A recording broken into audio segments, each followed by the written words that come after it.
Welcome back to the Wrong Advice Podcast. I'm your host, John Picciuto, and I'm super excited to have my good friend, Kristin Tullo, on the line with us today. Kristin, how you doing? I'm good, John. How are you? I'm doing pretty good. It's a little rainy today, but, what are you going to do? Yeah, we'll get through it. Yeah, exactly. Kristin, why don't you introduce yourself to the audience? Sure. I feel like this is always the most awkward question for anyone, but my name is Kristin. I am a fitness coach. I have a fitness and wellness business.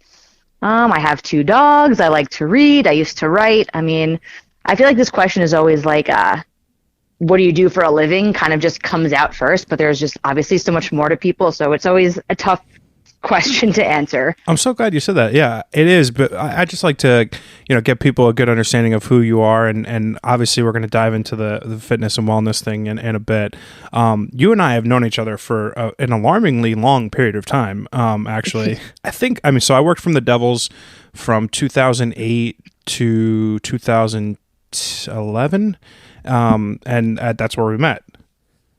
Yeah. And I think I met you because I went to school with Steve, your friend Steve. Yep. Mm-hmm. I went to Monmouth with him, and I was actually roommates like my sophomore year of college with another girl you went to high school with, Diane. I'm not going to blow up her spot and say her last name. No way. That's so weird. Yeah, my sister went to Monmouth too, but I didn't know if you guys knew each other or not. Oh my God, I did not know that. That's so funny. What a small world. I obviously I knew that you were friends with Steve and the other Steve. But wow, that's so funny. What a small world. It is. It's a very world. That's so funny. Obviously, we don't have much to talk about hockey-wise because, as par for the last 7 to 10 years, there's not much going on with the Devils, which is unfortunate. I think that means that there's actually a ton to talk about, but nothing good can come out of that conversation. Nothing positive for sure. I think, in a quick summation of where we're at, I think there is promising youth in the organization, and if we could put a defense and a goalie behind some of the offensive talent that we had, I think we could be all right. And I say we both play for the team. Right, of course. We are the New Jersey Devils, obviously. And I agree with what you're saying, but I feel like I've also been saying this for the past 6 years.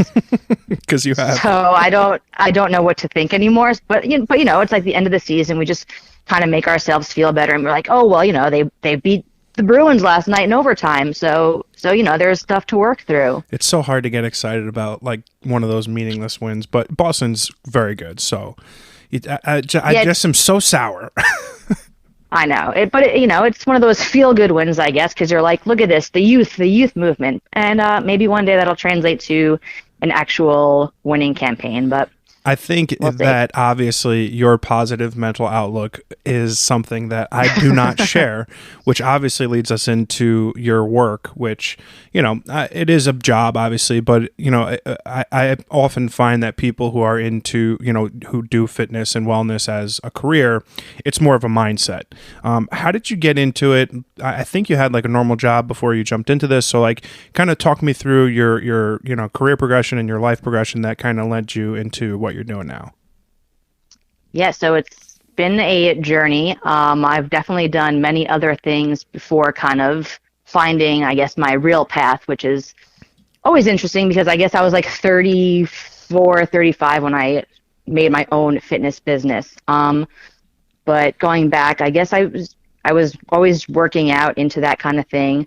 I hired a trainer for myself when I was, I guess, in my early 20s.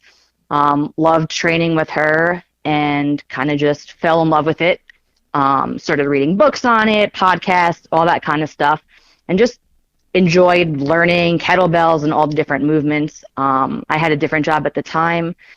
Lost that job, was like, what should I do? I feel like this is my opportunity to do something that I love, and fitness was always the thing in the back of my head, but kind of can I actually make money being a personal trainer? Mm-hmm. I tried it. I made some money, but I will say I was working at a big box gym in New York City, and it was a great place to learn the business and to kind of develop my skills and things like that. But definitely not a lot of money when you're working at a big box gym. Sure. So I was there for a couple of years, worked at another private studio in the city, learned some more, left fitness, came back to New Jersey. I was running my dad's restaurant for a few years. Oh, cool. Yeah, it was a pizzeria, Italian restaurant.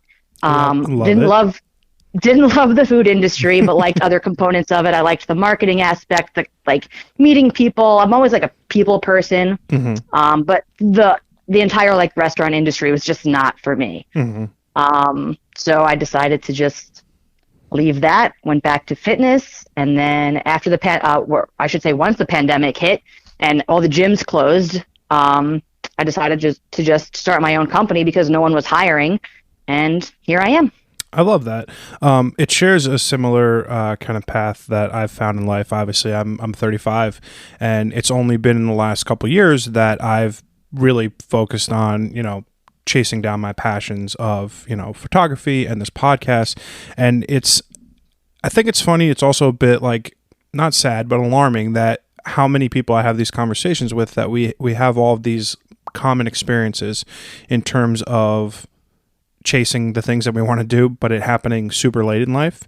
But I think it's really great, obviously, that you're now doing something that you love, and that you're happy to wake up every morning and do. What was it about starting your own company and your own business that really drove you and kind of inspired you to get started?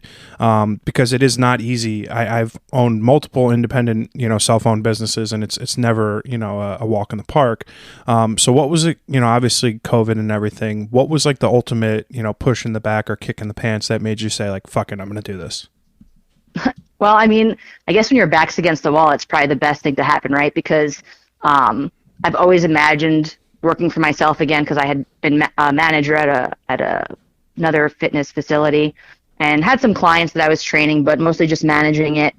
And the dream would always be to like work for myself and open up my own gym or something like that. But it's a risk, right? And sure. I'm making a paycheck. I have health insurance. I have all this stuff. So why would I go out and maybe blow it? And then, when you have to bet on yourself in certain situations, it's probably not the easiest thing to do. Absolutely. So I think it was a blessing and a curse when I lost my job.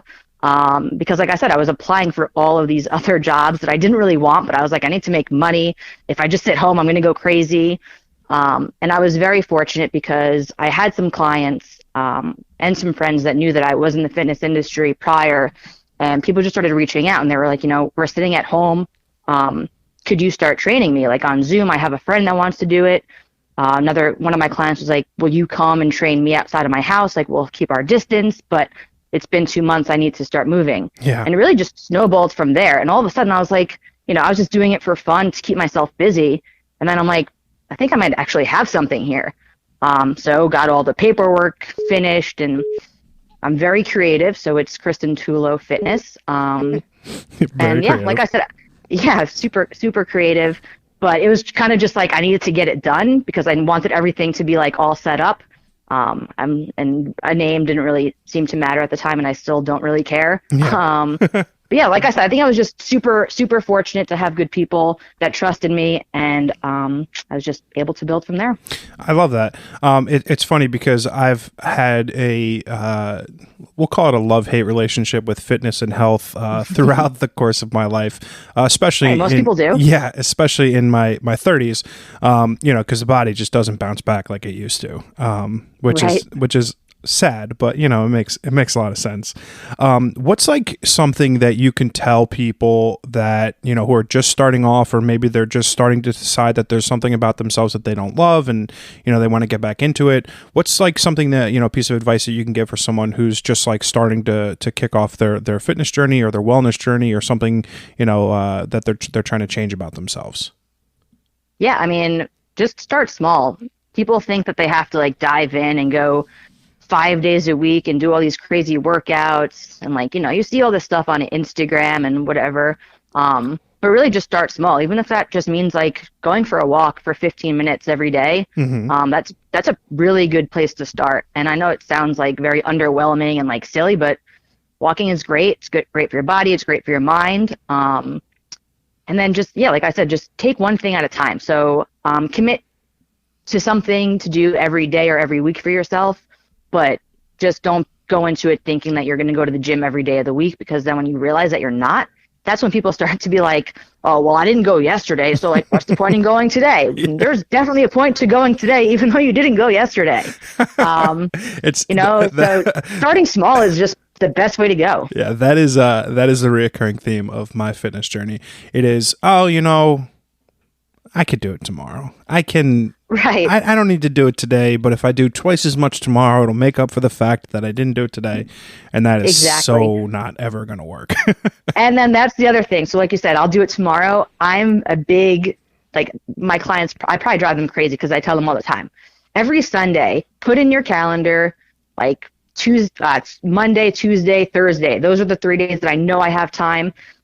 Put it in your calendar. It's a date with yourself. It's non-negotiable. So if anyone else asks you to do something at that time slot, when you already said that that's your workout time or your walk time or your reading time, whatever it is that you want to do for yourself, that time slot is already accounted for, right? So don't let anything interrupt it. It's just like a work call. If your boss scheduled a call with you on Tuesday at 2:00, you're not going to schedule something else. So you have to treat it the same way, just for yourself. I like that a lot because I've gotten super intentional with, sticking myself to a calendar as I've gotten older because there's so many times, like you said, if you don't put the time down on paper, you allow yourself to let that time go by and you get caught up doing something that didn't matter, like mindlessly scrolling on Instagram or watching Netflix. So I actually have started doing that myself. So I'm a Tullo disciple already and I didn't even know it. I'm glad to hear that. That's awesome. I like that. Obviously, you started your own company in post-pandemic or in the midst of a pandemic, and that could be a very scary thing. And you jump headfirst into doing something like that. What gave you confidence in yourself that you thought you'd be able to pull this off and be successful in starting your own company and your own brand and your own kind of fitness wellness business? So you're assuming that I'm actually confident in this. Well, no, I'm just kidding. No, I am. You know what? I think it's hard to say. I think I'm just confident in, I know that I know what I'm doing. I know I've spent a lot of time with my father. He ran a bunch of successful businesses and I've learned a lot from him business wise. And then just, like I said, I'm a student of everything. So I like learning things about fitness. I like learning things about business. So I'm never just like, I'm never going to be like too proud to want to learn something else. So it's just knowing that I'm willing to educate myself to always be better for my clients and just kind of being also like I practice what I preach. So that's great. I think that confidence just comes from all of that. Yeah. So two things. I like asking people what gives them confidence because for as outwardly confident as I appear on the gram and on social media, obviously, when you reach certain points in your life where you're single or you're going through a bad breakup or you're seeing your friends all traveling to Tulum and whatnot, it's easy for you not to feel like, the best version of yourself. So for me, I think like the one thing that I'd like to instill in people as they listen to this podcast or if they, look at my photography or whatever it might be, is that as you get older, the more that life maybe beats you down a little bit, that's when you start becoming the most comfortable, confident version of yourself. And if it takes some like not great things to happen for you to take a risk, like starting your own company or your own podcast or your own business, I couldn't possibly recommend it more. And I think also you touched on something important about learning new stuff and kind of being able to grow as a person, not even just in a business sense, but in general. I don't think people do that enough. I've gotten to a point where I try to read a lot. I read a lot of books, fiction, nonfiction, biographies, whatever it might be. And I try to consume documentaries and things like that. Is there anything that you don't currently know how to do or something that you would love to learn how to do? Maybe this year, next year, kind of something that's, maybe a new hobby or something you want to pick up? I have an acoustic guitar that's been sitting in my house. Nice. It would probably love to be strummed a little bit here and there. I took lessons a few years ago and then kind of trailed off, and then my instructor moved cross country, so I blame him.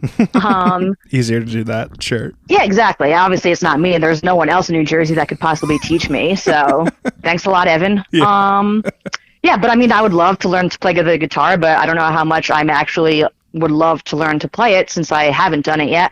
But I'm with you. I love reading. I like documentaries as well. Um, you mentioned something before, and I don't even remember what it was, but it just reminded me that I also like to write things down that I've been successful at. So this is a kind of a new thing for me. I feel like the older I get, which is kind of annoying to say when I'm only 35, but once I hit 30, it was like the I don't give a fuck anymore Same. age, right? So like you don't care what people think of you or anything like that. Like everyone at some point in their life hated to compare themselves to everyone else, and people still do it because social media makes everyone look like they're living these rock star lives. But just even like more locally, I went to a private Catholic high school, and there's things that you're supposed to live up to. You're supposed to go to a really good college and then get a really good job. And I was a terrible student, admittedly. I got by with B's and C's, so I never pushed myself. Right. Now I look back and I'm like, I wish I did a little bit more, but what's done is done. Mm-hmm. And then I feel like, your whole like teens and 20s are wasted on like comparison and wanting to do more and feeling like you're not doing enough. So when you hit 30, it's like, you know what? I don't care anymore. Like I'm doing what I want to do. I don't need the fancy this or the fancy that. Whatever makes me happy makes me happy. So I've been getting better now at just like writing things down to like almost like, I guess, a gratitude journal.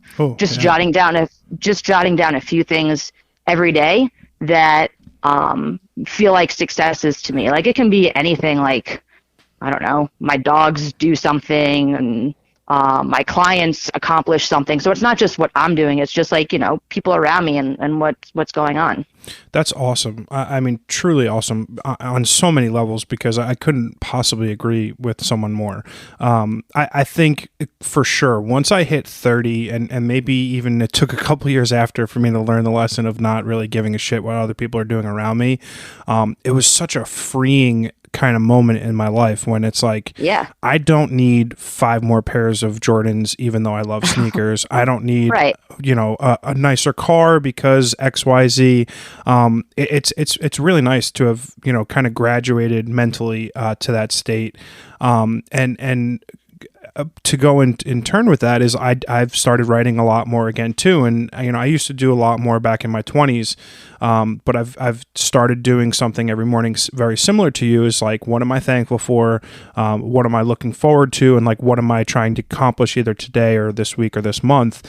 I think it has had a profound impact on not just like my mood, but like my life in general. Like I've been able to like look at things like, oh, like May 1st of last year, this is what I was worried about and this is what I was thinking about, and like look how far I've come now, and I don't have those same worries or concerns. And it's a nice reminder, and my biggest recommendation on that is to physically write it out. Don't like type it on a note on your phone. I think something behind the actual pen to paper has made more of an impact for me than if I just type a note on my phone.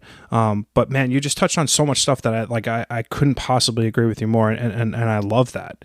Yeah, I'm definitely a pen to paper too. Actually, me and my wife moved, I guess it's been a few months now, several months now. And we were like unpacking these boxes, and she was like, you have so many notebooks, like all these notepads. Why do we need all these notebooks? And I'm like, don't throw any of them away. Like I want them. I need them. Yeah. And then for my birthday, she got me this, it's like an electronic notebook. Oh, so cool. now it's almost like an iPad, but it's just a notebook. So you can just write on it. It's like a little tablet. So I don't have to have all these notebooks anymore, but I still guilty pleasure. I have like, legal pads that I like writing. I just like pen to paper. I agree. That's pretty cool. So what happens like after you finish a page, it like just becomes blank? So it's like, it's hard to explain, but I have like all my client programs in it. So if I go to like John's program, I have all your workouts that we did and any notes that I just jot down. Oh, cool. And you can also like look at it from your computer or your phone app. So it's pretty cool. That is pretty cool. You mentioned successes, obviously not just your own, but your clients as well. If you can look at something that you've accomplished over the last, 5-10 years, what would you say is like your greatest success to date? Ooh, and that's just in general anything? Personally, work wise, whatever. Something that comes to mind that you're like, wow, I did that. That was fucking sweet. I mean, starting my own business was pretty awesome, but I think just getting married and finding someone that wanted to marry me was pretty cool. That is cool. Yeah, I'm even more proud because I'm an Android user and she has an iPhone. So I feel like that in and of itself is pretty awesome because iPhone users hate Android people. So I'm like, if I'm good enough to keep around when I'm a green bubble, I'm pretty cool. You're so true. I judge people so hard, and I did give you a slight judgment when I texted you, and I was like, oh fuck, it didn't turn blue. I cannot possibly imagine marrying an Android person. Is that terrible? That's so ridiculous. You would have to get Sarah on the line, but I've never been in a group chat that didn't complain about it. That is incredible. I mean, that's just absolutely hysterical. And I think when we were talking earlier, you mentioned you guys have been married for 3 years now. Yep, almost 3 years. How did you guys meet? Just like every other couple, we met online. Oh, no way. That's awesome. That gives me a little bit of hope. I mean, I'm 35, single, and doing all that fun app stuff. Yeah, we found success on OkCupid. Wow, throwback. Okay. Very nice. Yeah, I don't even know if that's still around, but I guess we met like 5 years ago, almost 5 years ago. And then we ended up having a mutual friend, which kind of made it a little bit better. And then he tries to take credit, and I'm like, dude, you never even mentioned her name to me ever. And so you don't get any credit for this. He's like, yeah, but I like pushed it along. We're like, we were going to meet either way, but like then I just felt more confident that Sarah wasn't going to murder me when we did meet. That's so funny. It's funny because I mean, obviously we met in real life, way before becoming like online friends. But I think about that a lot because the online dating landscape. Now, listen, I'm 6'1", 225 pounds. I don't think I'm going to get kidnapped, but I could imagine that being like a thought process that goes through a lot of women's minds. Like you don't know who the person is on the other end. Right. I always met everyone in public settings. Yeah, me too. But you can just never be too sure if we are actually going to meet. I know the world's crazy. I've seen plenty of episodes of Catfish, so I know that the picture might not always be the actual person. My biggest thing... in my case, I was lucky that it was. You sure were. My biggest thing is I got to the point now where like, all right, if we're talking on the app and we go to phones and you're blue, we're FaceTiming before we're meeting. I want to know that you are indeed the person that you claim to be. And thankfully, I haven't been catfished yet. I did when I was in my 20s, but not recently. And if you get a green bubble, you're like, oh, this poor piece of shit, I'm not going to meet her. It's not even that. Like, a lot of my friends have Androids. I don't know. It's just weird. I just, like, I've got an Apple computer. I've got an iPad. I've got an iPhone. It's just so easy. It's stupid. They made it just, like, dummy proof. It just all works together, and they've got the best marketing. But, yeah, I do cringe a little every time I text a girl that I match with, and she's green. And I'm like, oh, fuck. Like, how's this going to work? You know what? My advice to you is to give her a chance. Yeah, I'm going to give her a chance. And then if we're dating in a year, I'm going to buy her an iPhone. There you go. Too funny. So obviously you've got a lot to be proud of. You've turned what for otherwise for a lot of people have been, a tough, shitty year, into like an absolutely massive positive. Do you have any regrets, like, or something that sticks out in your mind that you wish you could have changed about, the last couple of years, or, something that sticks out over the last couple months?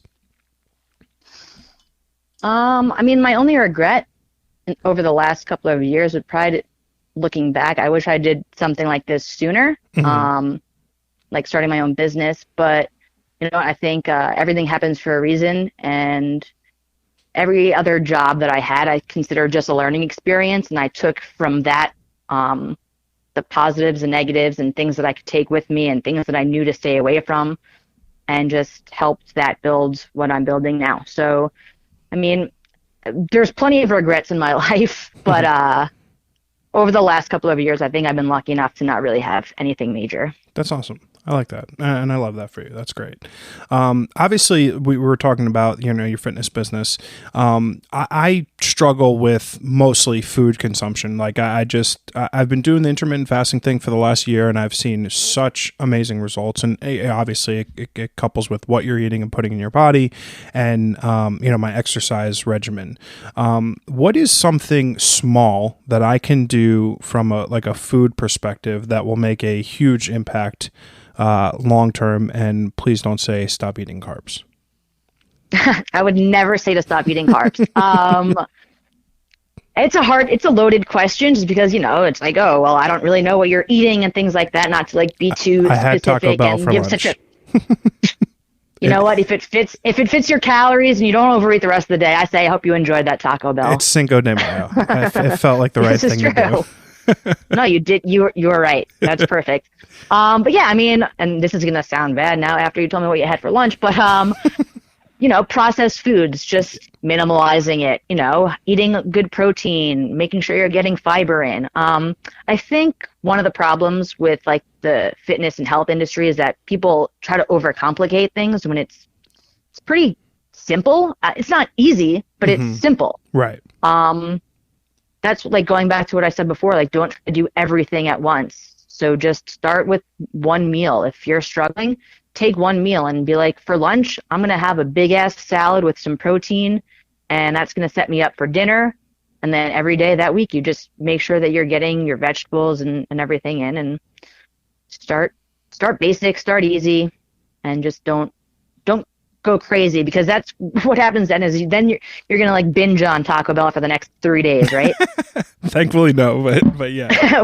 Well, not you, but there are people that will. Like once they start having it, they're like, oh, it's like the forbidden fruit. Now I have to have it all.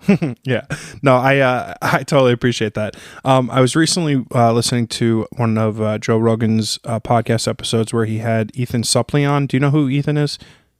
I don't believe so. He's an actor. He was in Remember the Titans, Boy Meets World. He was the very, very, very, very overweight guy. Okay, yeah. Boy Meets World, I know. Yep. Yeah, he played Vader's son on Boy Meets World or whatever, and he was the huge guy in Remember the Titans on the line. And he is now unrecognizably fit. And he said something that I thought was super important, and probably, a couple million people are going to hear, but, my hope is that the 50 or 60 more people that'll listen to this will hear, was he struggled. He was as high as 550 pounds. He was as low as 200 pounds, and he's now about 270 pounds, but like ripped out of his mind. Wow. Yeah, crazy swings, and it's a truly amazing. His before and after pictures are just staggering. They look like two completely different human beings. But he made a really important point that I thought was like kind of really blew me away. He was like, listen, he's like, I have like a mental illness. Like I've got a complicated and unhealthy relationship with food dating back to when I was a kid, and how that kind of impacted his entire adult life was like really incredible. And I don't want to paraphrase too much, because I think his words that he actually said were important, and I'll link it in the show notes on the podcast episode. But how much of what you do as a fitness and wellness coach is really more mental than actual like physical? Because to me it seems like a lot of what people struggle with is more in their head than necessarily what they, can or cannot do physically. Yeah, absolutely. So I actually, when I was listening to a podcast yesterday, we're just going to go back and forth quoting podcasts that we've listened to recently. That's great. On this podcast. But yeah, I was listening to a podcast yesterday, and the fitness professional was saying, if you like working out, being a personal trainer is not the job for you. Right. If you like coaching, personal training is the job for you. So my job is to kind of just break through these habits with people. And like you said, there's a lot more to it than just the physical aspect, and getting people to understand. And everyone thinks like, oh, I'm eating so clean. If you were eating as clean as you're saying you are, and as properly portioned as you think that you are, you wouldn't be like, I need to lose this amount of weight, or my pants don't fit me anymore, because those calories aren't like that body fat's just not appearing out of nowhere. Yeah, right. So it's getting people to just understand like what their habits really are. And the hardest part of it is that people don't want to realize because they feel like because then it would make it seem like they're doing something bad or something wrong. And there's nothing wrong with what they're doing. But if you want to read a book, you can't just buy the book. You need to open the pages and read it. Right. So it's the same thing with fitness. It's like you have to be able to do the work. And that's not just with dumbbells. It's, you have to look inside yourself too. I'm definitely stealing that line. You can't just buy a book, and I like that line a lot. I'm gonna write that down and steal that for sure. But yeah, I mean, I love that, and obviously it's so much. Again, going back to finding your passions in life and like how you stumble into fitness and how I stumbled into photography in this podcast. It's like these things take work and like a lot of introspective work and figuring out and making mistakes and growing. And there's like everyone is looking for the immediate. I want to lose 50 pounds in 5 days and I want to have a 6-pack by summer, but nobody wants to open the book and do the work. And I think that's super important. And so glad that you touched upon that, and I'm stealing that. Yeah. And it's also really important to realize, like, I'm not like a miracle maker, right? I'm there to help coach you and give you advice and kind of guide you in the right direction. But I'm with my clients for maybe 2 hours a week. So they have a lot of time on their own where they need to understand. And I try to get this across to all my clients. Is like, if they're, and I'm not saying all of my clients want to lose weight, but the clients that do want to lose weight, they got to do it on their own. Them. Yeah, that's more on them than it is on me. So they can't just hire someone, and that, whether it's me or anyone, to think that we're just going to help them lose 5 pounds. Because like I said, it's a lot of what they're going to be doing for themselves. And they just have to trust the person that they hire to give them the right advice and guide them. Yeah. That I think that's super important. Obviously, we touched a lot about books and opening them. 2 questions would be, number 1, what is your favorite book? And number 2, do you have any book recommendations for people that are looking to do fitness journeys or wellness journeys that you think might be important for people to take a look at? So my favorite book, and this is like such a probably cliche answer, but there's a good reason behind it, is Catcher in the Rye. Oh, and yes. Love that. And that is because in high school, I never opened any book. All the books you get assigned, summer reading, I pretty much did none of that. Same. So I had this one teacher in, I think it was my sophomore, junior year of high school, and she gave us an assignment, and it was to create a soundtrack to Catcher in the Rye using the Linkin Park Hybrid Theory album. Wow. So we had to choose, I think it was probably like 5 songs from that album and correlate it to different parts of the book. And I loved Linkin Park at the time. So I was like, this is finally an assignment that I would love to do. So I finally opened my first book and read it. And then, of course, who wouldn't love Catcher in the Rye? I mean, there are people that don't, but I'm not one of them. I loved it. Same. Loved that assignment, and that book like literally changed my life. I never read a book in my life, and then I just couldn't stop going to Barnes & Noble and buying books. And still to this day, I read books all the time. Nice. I like that. I think, I mean, so same on every aspect of what you just said. I did no reading in school. My summer reading list was faked 100%. I did none of the work in, English class or whatever. And it's funny because I ended up being super passionate about writing, and I read like crazy now. And it's so funny. It's so funny what a change it's been within myself over the last, 10 years. And wow, it's so funny.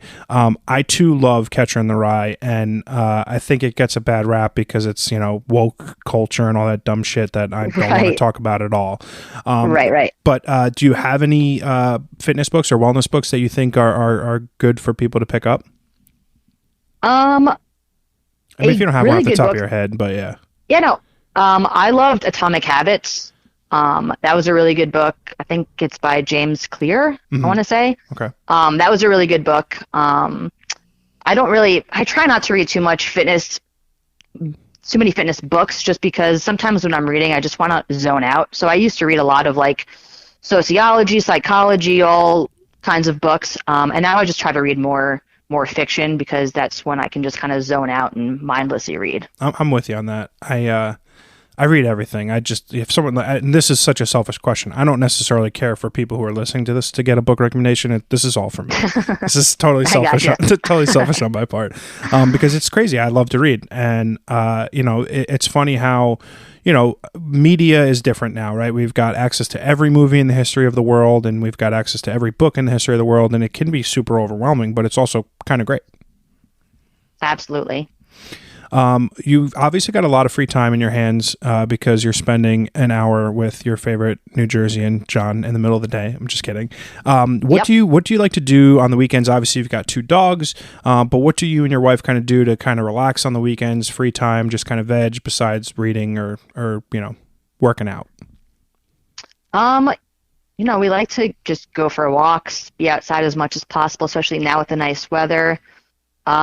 We both love reading, so we are definitely both bookworms. But, if it's like a day like today, it's rainy out, if we were both home, we would probably just be binging some ridiculous TV show like everyone else. Nice. Yeah, it's hard because, especially now, it's like, what do you really do? Can't go anywhere. Yeah.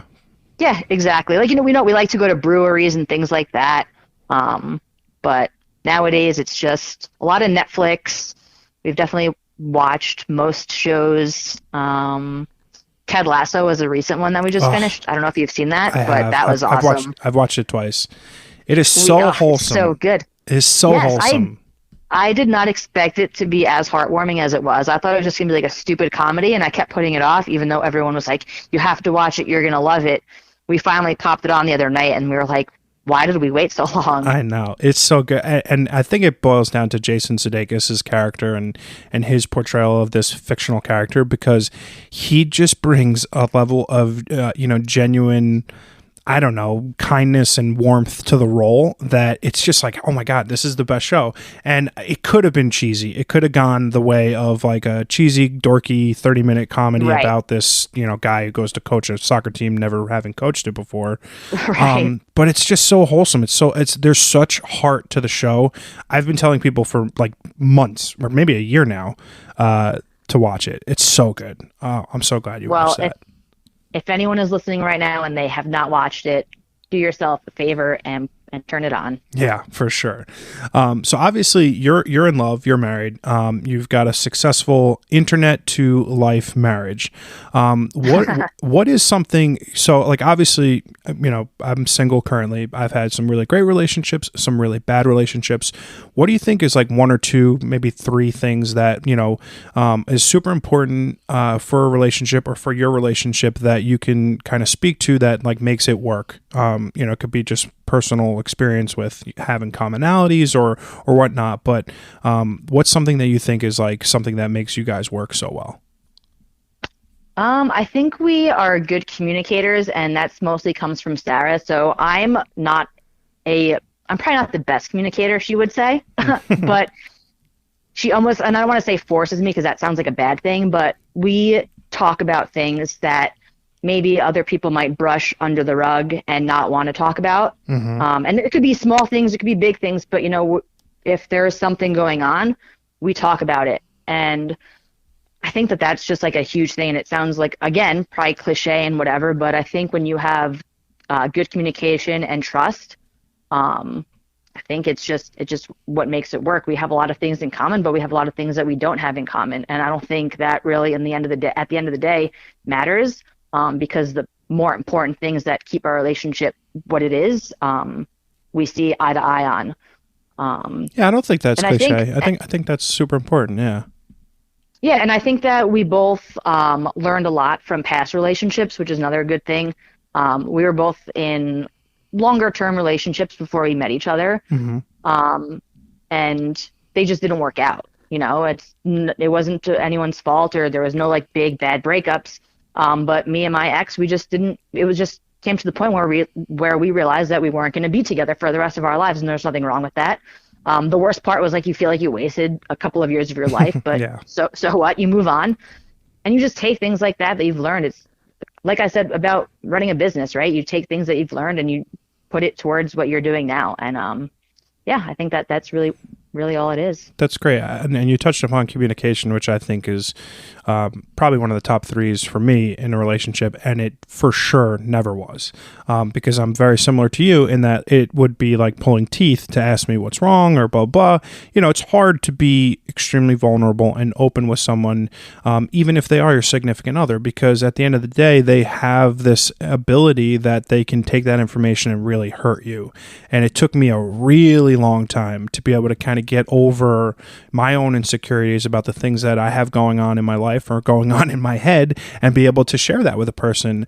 And now it's like this Pandora's box of I'm such a incredibly open book that people are like, all right, bro, you need to like dial it back a little bit. Yeah, no, it's good though. You know what? And I think the communication and the trust go hand in hand because, like you said, you don't want someone to use what you said against you. And I think when you find the right person and trust them, you know that you can tell them literally anything and they're not going to down the road throw it in your face. I'm going to verbatim read a meme that I found this morning because it's so important and it's like I couldn't articulate it any better, but it's fully where I'm at now in kind of like my dating life.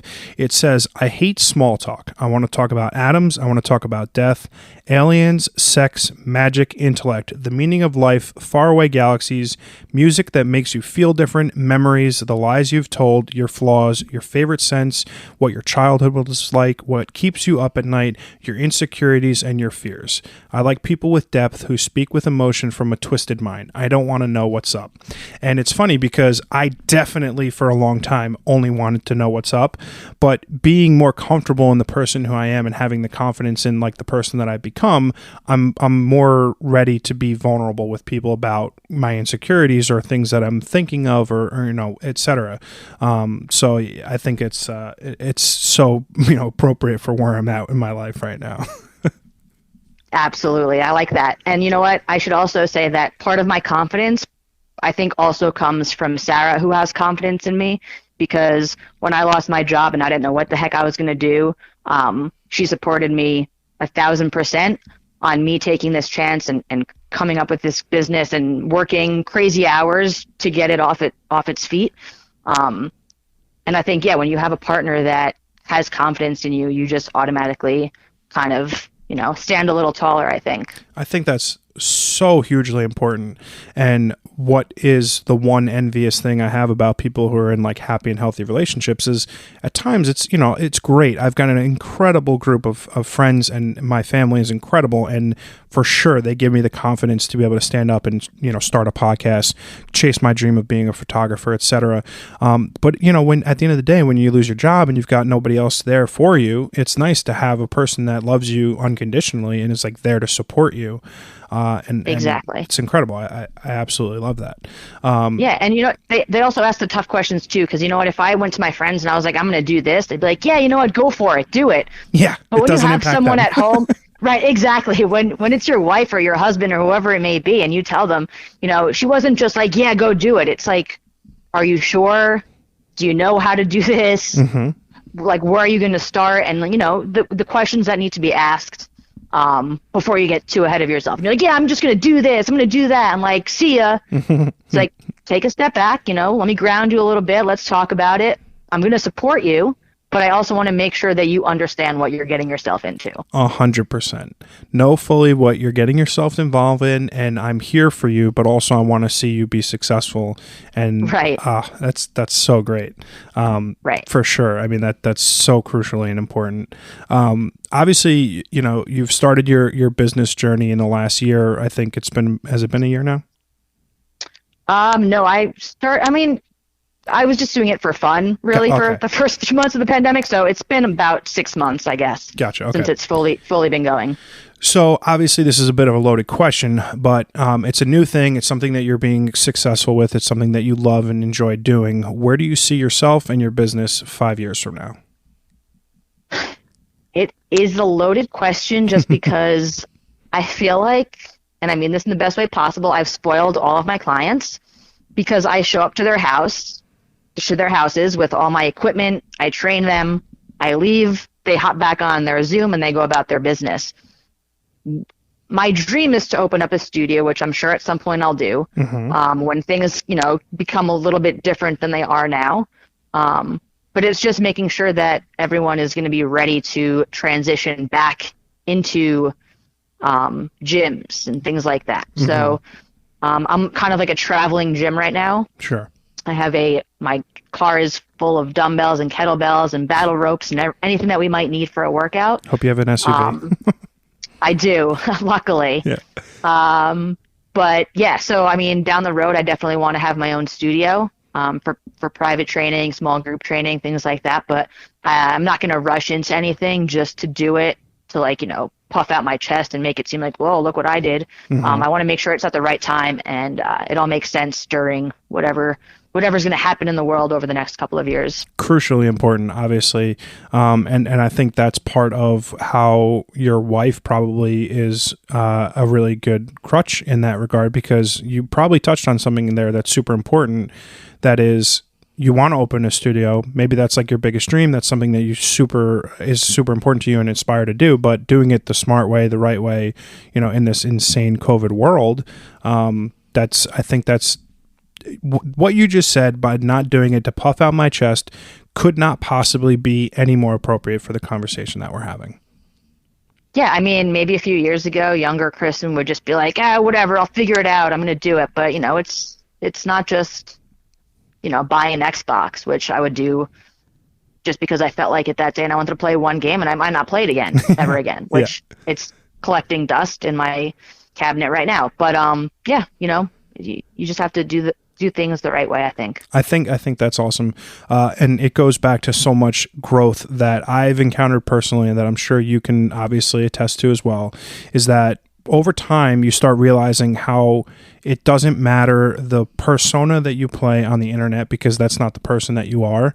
And for me, I got lost in that in my 20s. I wanted to be the person who was in Miami and in Vegas with the bottle service and the girls, driving the nice car, having the nice watch. And don't get me wrong, like, I still like watches and I still like shoes and I still like to travel, but I don't necessarily feel the need to like flaunt it anymore. I'm not showing on for anyone. I want to be a person who's doing the things that he likes to do and loves to do, and does them for that reason and not for some ulterior motive that it's keeping up with the Joneses. Exactly. You've hit many nails on the head there. I feel the same way. That's great. And that's why we're friends. And I think honestly, I'm probably more of a loser online than I am in real life. I think I'm pretty awesome, but I only have about 400 Instagram followers, which I feel like people look at and they're like, oh, this poor girl thinks she has a successful business. But like, that's another thing, is you don't need to have a lot of followers to make successful. It. So yeah. Talk about hitting. If my income relied on my followers, I'd be in big trouble right now. Talk about hitting a nail on the head, and you just smashed it there, because for a long time, and still at times, I put a lot of validity and stock into that number. It doesn't mean shit, but like when you're, quote unquote artist, like I, try to be, at the end of the day, that number has some validation to who I am and what I'm doing. And it's a hard thing to break that mindset. I mean, granted, I've got businesses that I run from, a financial perspective that, pay for my bills. But the number one thing that I'm passionate about and want to be successful in is my photography. So it's like you post something and you get, 30 likes. You're like, oh, fuck. Like, nobody likes this. Like, what the hell? And it's such an important mindset to break, because it doesn't mean shit. If I have 1 million Instagram followers tomorrow, I wake up, I go viral, I've got 1 million Instagram followers, I am not going to feel 1 million times better. I'm going to feel more stress and more pressure to make more stuff that I think is better, and it'll just be a compounding level of shit that's going to make it worse. Exactly. I mean, it's important. I talk about it a lot because I've reached a point where, at a very young and somewhat spry 35 years old, I'm the most confident and the most happy I've ever been in my own skin. And I really want that for everybody. And I know, like, a lot of people who struggle with anxiety and people who are like, look at things like their Instagram follower count that don't mean shit and worry about it. And I just want everyone to not give a fuck anymore. It's so completely unimportant. Yeah, I would just hope for everyone that does feel that way that they get to the point where we clearly are at, where you realize that there are just some things in life that do not matter, and the number of followers that you have, unless I'm sure that there's specific reasons why you would want to have a lot of followers, Sure. If you're a brand or whatever. But for people like us, we don't need to have that. But and I'm with you. But you know what? If you need to get more likes on a picture, I recommend dogs, because that seems to be what's been working for me. Speaking of, so if I'm thirsty for some likes, I just throw a picture of my dogs up there, and it usually does it. I usually post a bikini picture, a nice thirst trap for the ladies out there. But yeah, speaking of dog, I'm glad that I bought a new microphone, because my dog is so aggressively snoring next to me right now, and I'm extremely thankful that you cannot hear it. I cannot hear that at all. But I'm watching my dogs, who are both also sleeping right now. So we're obviously very entertaining. Yeah, it's that rainy day nap that they just want to chill. Yes. I think obviously we've touched on some really incredible, important things, and it goes without saying that I'm going to want to do this with you again in the future. What's maybe the biggest piece of advice that someone has given you, or a piece of advice that you have to dole out to the people who are hearing you talk for the first time on the podcast today?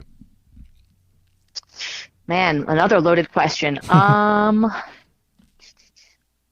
don't know what advice I've been given off the top of my head that I would give out again. But I guess on the spot, I will say just another cliche. Like, if there's something that you want to do it. I know it sounds silly, but I know that you've done it, and this is why you're hosting me on this podcast right now, and I did it, and that's why I have my own business right now. And I think everyone that just kind of realizes that if there's something that you want, just why not go for it? Like, just ask yourself what's holding you back. Mm-hmm. And if there's not a good reason, then I think that you should go for it.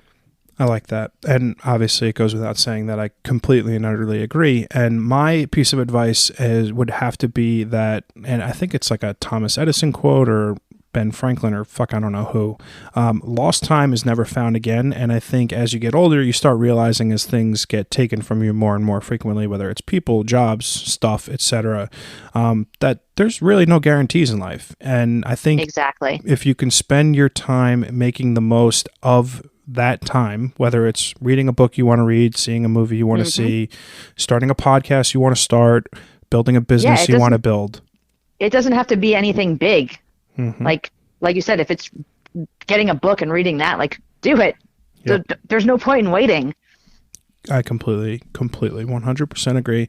But again, this is why we're friends. So my last question is a bit of a tough one, and I like putting people on the spot for this, because I just, it's an interesting segue to the end of the conversation. But what is one recommendation that you have for everybody listening today? It could be a book that you've recently read, a podcast you've listened to, a movie, TV show, whatever, just something that you've consumed recently, that you recommend for people to take a look at. I recommend that everyone go follow Kristin Tullo Fitness on Instagram. I was going to plug that already, but yeah.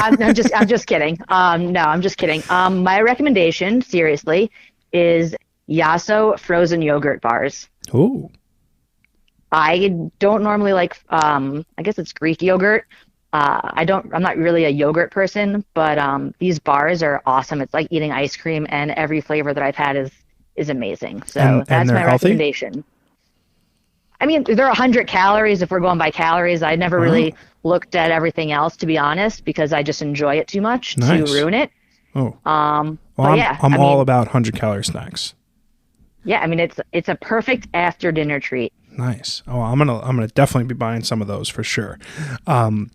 My biggest piece of advice, recently finished a book called Notes on a Nervous Planet.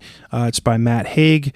I want to give absolutely zero context for the book. I want people just to go out, buy it, read it, enjoy it. It's incredible. I think it'll make people a little bit calmer, a little bit more comfortable with themselves. And it's a really good book, and I couldn't possibly recommend it more for people to take a look at it. It's Notes on a Nervous Planet. It's by Matt Haig. Kristin, awesome. This was so much fun. I'm so glad that we got a chance to do this, and like I said, I can't wait to do it again. I think this was just probably one of my favorite conversations that I've had so far. I will link your Instagram and or website and everything in the show notes below. Thanks for coming on. This was so fun, and look forward to doing it again, and have a great rest of your day. Yeah, thanks so much for having me, John. It was awesome. No problem. Talk to you later.